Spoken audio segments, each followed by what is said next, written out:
अस्सलाम वालेकुम नाज़रीन, मिली वॉइस के डेली बुलेटिन ख्वाबी शब रोज़ में आपका इस्तकबाल है। मैं अब्दुल वहाब। मुल्क भर से अहम कौमी खबरों के इस बुलेटिन में हम देखेंगे भारत की अहम खबरें, लेकिन तफसील से कबल पेश है चंद सुर्खियाँ। उत्तर प्रदेश में हैवानियत की तमाम हदें पार, असमत दरी के बाद 12 साल बच्ची को जलाया गया। मोदी हुकूमत का एक और झूठ का पर्दाफाश, कोरोना अशिया में GST रियायत का प्रोपेगेंडा हुआ बेनकाब। राम मंदिर ट्रस्ट ने खुद को दी क्लीन चिट, कहा ज़मीन खरीदने के सौदे में घोटाले के कोई सबूत नहीं।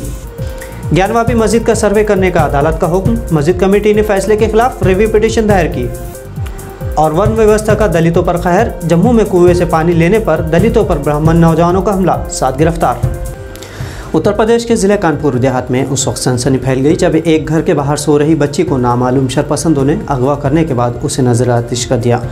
इससे एक दिन पहले ही उत्तर प्रदेश के जौनपुर में एक नाबालिग लड़की की असमत दरी और कत्ल के वाक़े ने बीजेपी के मॉडल रियासत उत्तर प्रदेश यानी राम राज्य को बेनकाब कर दिया था। इत्तलात के मुताबिक गुज़िश्ता देर रात कुछ नामालूम शरपसंदों ने एक 12 साल मासूम बच्ची का अगवा कर लिया और बच्ची को जलाकर हलाक कर दिया। बच्ची के वालिद ने तहरीरी शिकायत में नाबालिग के साथ जिनसी ज़्यादती के बाद कत्ल का अंदेशा जाहिर किया है। फिलहाल पुलिस मामले की तहक़ीक़ात कर रही है। पुलिस का कहना है कि पोस्टमार्टम रिपोर्ट के बाद ही जिनसी ज़्यादती की बात वाज़ेह होगी। लवाहिकीन ने बताया कि लड़की रात को घर के बाहर चारपाई पर सो रही थी। बच्ची की दादी भी उसके साथ दूसरी चारपाई पर सो रही थी। जब सब सुबह उठे तो बच्ची वहां मौजूद नहीं थी, जिसके बाद लड़की की तलाश शुरू की गई। तब पता चला कि घर से 200 मीटर के फासले पर बच्ची की अजली लाश अमरूद के बाग में पड़ी है, जबकि बच्ची की लाश के पास एक चारपाई भी मिली है। अंदेशा जाहिर किया जा रहा है कि हैवानों ने चारपाई पर जिनसी ज़्यादती की वारदात को अंजाम दिया होगा, फिर खुद को बचाने के लिए बच्ची को वहीं जलाकर फरार हो गया होगा। NCRB के मुताबिक साल 2017 में ख़वातीन के ख़िलाफ़ जराइम में उत्तर प्रदेश रियासत 1 नंबर पर पहुंच गया है। बीते साल फरवरी में विधानसभा में एक तकरीर में यूपी के वज़ीर आला योगी आदित्यनाथ ने कहा था कि इस देश में राम राज्य चाहिए, समाजवाद नहीं चाहिए। हमारी सरकार राम राज्य की तस्वीर ज़मीन पर उतारने के लिए पुरअज़्म है। हालांकि उसी राम राज्य के आगाज़ में कितने महफूज है, इसका अंदाज़ा आप खुद NCRB के डेटा से लगा सकते हैं। मोदी हुकूमत बड़े धूमधाम से GST के 4 साल मना रही है। बीजेपी मीडिया में GST से होने वाले फ़ायदे गिनवा रही है। साथ ही सोशल मीडिया पर भी IT सेल खूब प्रचार कर रहा है। बीजेपी दावा कर रही है कि कोरोना के दौर में कोविड से मुताल्लिक़ सामानों पर टैक्स घटाया गया, लेकिन क्या वाकई में टैक्स घटाया गया? तो आपको बता दें कि दीगर प्रोपेगेंडे की तरह ये भी झूठ ही है, क्योंकि जनवरी 2020 के आखिरी हफ्ते में जब भारत में कोरोना का पहला केस पाया गया, उस वक्त mask, hand sanitiser, PPE kit, hand wash काफ़ी फ़रोख्त हो चुके थे, बल्कि इन अशिया की किल्लत भी हुई थी। उस वक्त सैनिटाइज़र पर 18%, PPE किट पर 12%, हैंड ग्लोव्स पर 12% और हैंड वॉश पर 18%, एम्बुलेंस सर्विसेज पर 28% और मास्क पर 5% GST वसूला जा रहा था। हालांकि मरकज़ी हुकूमत ने 13 मार्च 2020 को हैंड सैनिटाइज़र को ज़रूरी अशिया की फहरिस्त में शामिल किया था, लेकिन जुलाई 2020 में ही इन चीज़ों को फहरिस्त से फिर हटा दिया गया। तो सवाल ये पैदा होता है कि क्या वाकई बीजेपी सरकार ने कोरोना दौर में टैक्स घटाया? तो सच्चाई यह है कि पिछले महीने 12 जून 2021 को GST काउंसिल की 44वीं मीटिंग में उस वक्त GST घटाने का फैसला लिया गया, जब कोरोना को तकरीबन 1.5 साल हो चुका था और मुल्क में 2,09,39,000 केसेस और 3,75,837 लोगों की मौतें हो चुकी थी। यानी 18 दिनों में GST घटाने को लेकर 30 जून को ट्रेंड करवाया गया। तो साफ है कि आपदा में अवसर तलाश करने वाली हुकूमत का GST घटाने का मकसद लोगों को राहत देना नहीं, बल्कि हेडलाइन छपवाकर उत्तर प्रदेश इलेक्शन में अपनी उपलब्धियां गिनवाना है। राम मंदिर के लिए ज़मीन खरीद के घोटाले में राम मंदिर ट्रस्ट ने खुद को क्लीन चिट दी है। ट्रस्ट ने कहा है कि ज़मीन खरीदने से मुतालिक किसी तरह की कोई बदउनवानी नहीं हुई है। ट्रस्ट मेंबरों की 3 दिन चली इस मीटिंग के बाद मीडिया से गुफ्तगू करते हुए ट्रस्ट के माशी उमूर के ज़िम्मेदार गोविंद देवगिरी ने कहा कि ट्रस्ट सिर्फ अफसरों को ही जवाब देगा।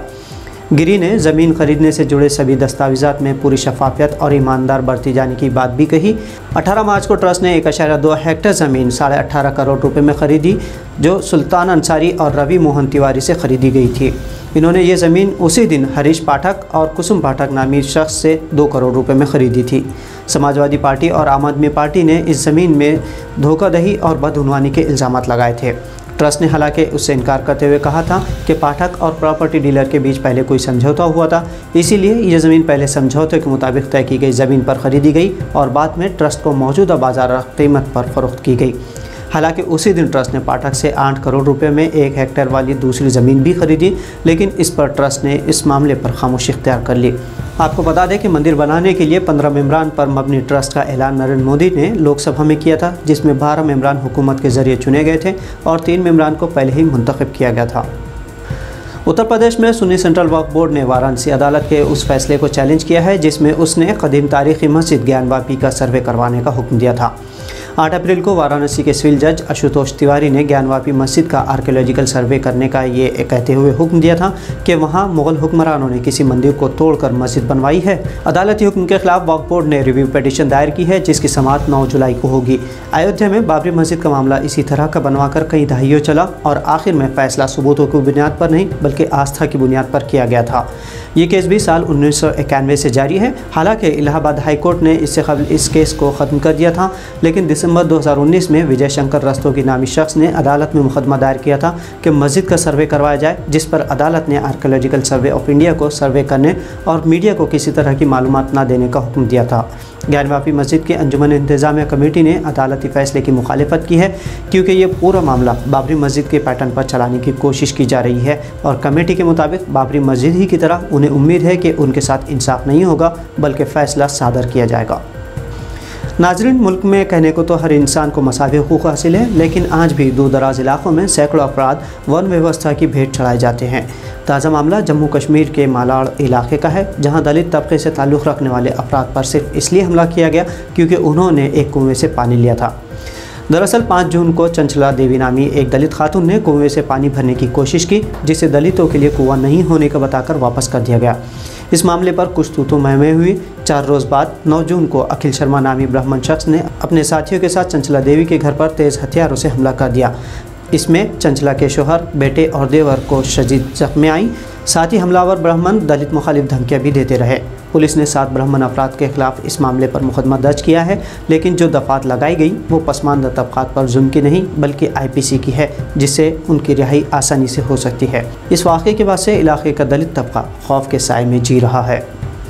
तो नाज़रीन, ये थी मिली वॉइस की भारत से अहम कौमी खबरें। दुनिया इस्लाम से मुसद्दिक़ा आलमी खबरों के लिए हमारे आलमी शब रोज़ बुलेटिन को देखना न भूलें। अब अब्दुल वहाब को इजाज़त दीजिए। अल्लाह हाफ़िज़।